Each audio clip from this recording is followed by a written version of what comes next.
Hello friends, welcome to the new episode of my channel. আমি অরিত্র। এখন আমরা কথা বলবো যে জিও সিনেমাতে রিলিজ হওয়া একটা ছবি, যেটার নাম হচ্ছে ব্ল্যাক আউট বলে। এতে বিক্রান্ত মাসি রয়েছে, এছাড়া সুনীল গ্রোভার রয়েছে। এটা একটা basically dark comedy plus thriller.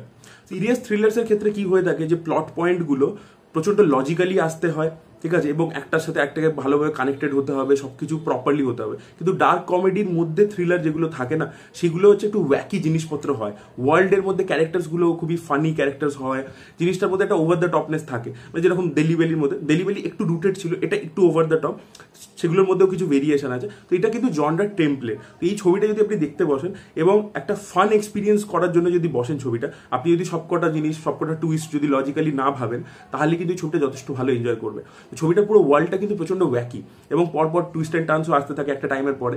কিছু জায়গায় আপনার মনে হতে পারে যে ইললজিক্যাল, বাট ওই যে বললাম এই ওয়ার্ল্ডটাই এরকম, এটা ডিমান্ড করে ওরকম। তো এখানে সেরকম জিনিস করা হয়েছে এবং পুরো যে স্টাইলাইজেশনটা, প্রথমে আমরা দেখতে পাচ্ছি একটা ডাকাতি হচ্ছে, সেই ডাকাতিটা করার জন্য পুরো শহরের ইলেকট্রিসিটি উড়িয়ে দেওয়া হচ্ছে, ব্ল্যাক আউট হয়ে যাচ্ছে। সেখানে বিক্রান্ত মাসি ক্যারেক্টারটা যে স্টিং অপারেশন করে, জার্নালিস্ট, সে বেরোচ্ছে একটা কাজে এবং সে এই যে গ্যাংটা যারা ডাকাতি করেছিল তাদের সাথে কিভাবে ধাক্কা খাচ্ছে, তারপরে তার লাইফ কিভাবে চেঞ্জ হচ্ছে, সুনীল গ্রোভারের ক্যারেক্টারটা কিভাবে আসছে। এবং এখানে মেনলি এবার কমেডির মধ্যে তো পারফরমেন্সের ওপর প্রচুর কিছু ডিপেন্ড করছে। তো সুনীল গ্রোভার তো আপনারা জানেনই, কমেডির বাদশা। সুনীল গ্রোভার অ্যাকচুয়ালি ছবির হিরো বিক্রান্ত মাসে, বাট সুনীল গ্রোভার কিন্তু পুরো ক্রিম খেয়ে নিয়েছে। তার কাজ কিন্তু দেখবার মতো ছিল। সুনীল গ্রোভারের কাজ আমার এখানে দারুণ লেগেছে।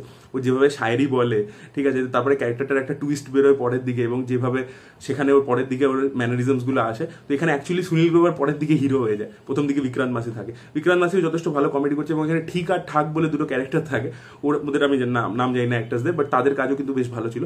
যিশুদারও ক্যামিও রয়েছে। যিশুদার ক্যারেক্টারটা সেরকম কিছু স্পেস পাইনি, যতটা পেয়েছে ভালো করেছে। আর এখানে যেটা বললাম যে ভেরি ওয়েল শট, খুব স্টাইলাইজেশন আছে। এরকম খুব ওয়াকি তো ওয়ার্ল্ডটা, তার মধ্যে একটা প্রচন্ড স্টাইলিস্টিক ব্যাপার আছে কিন্তু, সেটা এডিটের মধ্যে হোক, সেটা যেভাবে শ্যুট করেছে, যেভাবে স্প্লিট স্ক্রিন হচ্ছে, যেভাবে জিনিসপত্র আসছে, এবং ইভেন ক্লাইম্যাক্স হয়ে গেছে তারপরেও ক্যারেক্টার ইন্ট্রোডিউস হয়ে যাচ্ছে। এই জিনিসগুলো ভালো করেছে এবং তার সাথে অনিল কাপুরের একটা ভয়েস ওভার অ্যাড করেছে, যেটা কিন্তু একটা কমেডি অ্যাড করছে। প্লট সিম্পল, প্লট এরকম নয় যে প্লট লেভেলে আপনি প্রচুর কিছু নতুন দেখতে পাচ্ছেন যেটা আগে দেখেননি, সেরকম নয়। বাট সেটা যেভাবে আনফোল্ড হচ্ছে, মানে how the story is told, that is very interesting.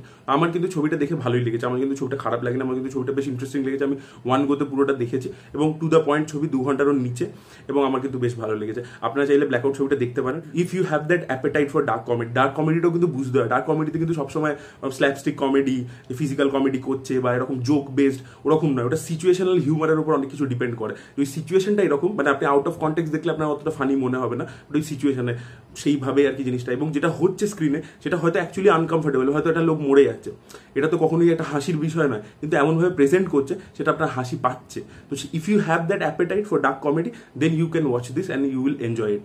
যাদের ওটা, যারা বোঝে না, যারা এই জনরাটার অতটা ফ্যান নয়, তাদের জন্য কিন্তু এই ছবিটা কিন্তু সেরকম ওয়ার্ক করবে। তাদের মনে হবে যে কি দেখাচ্ছে, উল্টো পাল্টা দেখিয়ে যাচ্ছে, হঠাৎ একটা এরকম জিনিস চলে এলো, হঠাৎ বিক্রান্ত মাসের ক্যারেক্টারটা এখানে তার ইমোশনাল হওয়া উচিত, ব্রেকডাউন হয়ে যাওয়া উচিত, কিন্তু ও তো বসে বসে হাসছে লাস্টে, তাহলে এটা কেন হচ্ছে। বাট আপনারা যদি ইরফান খানও এরকম একটা ছবি করেছিল ব্ল্যাকমেল বলে, ওখানেও দেখবেন এরকম জিনিসপত্র ছিল, ওটাও এরকম ব্ল্যাক কমেডি, ডার্ক কমেডি স্পেসের মধ্যেই ছিল।